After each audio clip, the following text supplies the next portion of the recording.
ఇప్పుడు నేను నీతోని ప్యూర్గా ఉన్నాను అనుకో, ఫ్రెండ్ అని ప్యూర్గానే ఉండాలి. లేకపోతే బ్రో పని చేద్దాం, ఇది అయినంత వరకు మన ఇద్దరం దీనికి ఉందాం, బయట నీకు నాకు అనవసరం అని అంటే అలాగైనా ఉండాలి. అర్థమైందా? 10 మందిని మోసం చేయడం కోసం మనం యాక్టింగ్ చేసాం అనుకో, ఒకసారి గొడవ పడి ఒకసారి యూజ్ చేస్తే తెలిసిపోద్ది ఎప్పటికైనా. అమ్మా మామూలుగా అయితే కాదు. టేస్ట్ బాగుంది కదా.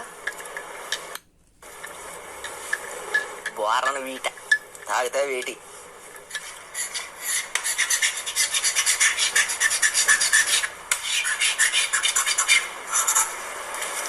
నేను చెప్పిన తర్వాత నేను ఆలోచించాను, కానీ ముందైతే నేను యాక్చువల్లీ నీ చెప్పాను కానీ వీడు చెప్పడం మర్చిపోయి వీడికి నన్ను చెప్పి నాకు చెప్పలేదు. నేను తెలుసుకొని నాకు తెలిసి రాత్రి నిద్రపట్టలేదు నాకు. నిన్న మనం మాట్లాడుకున్నాం. స్వేర్ టు గాడ్ అందరితో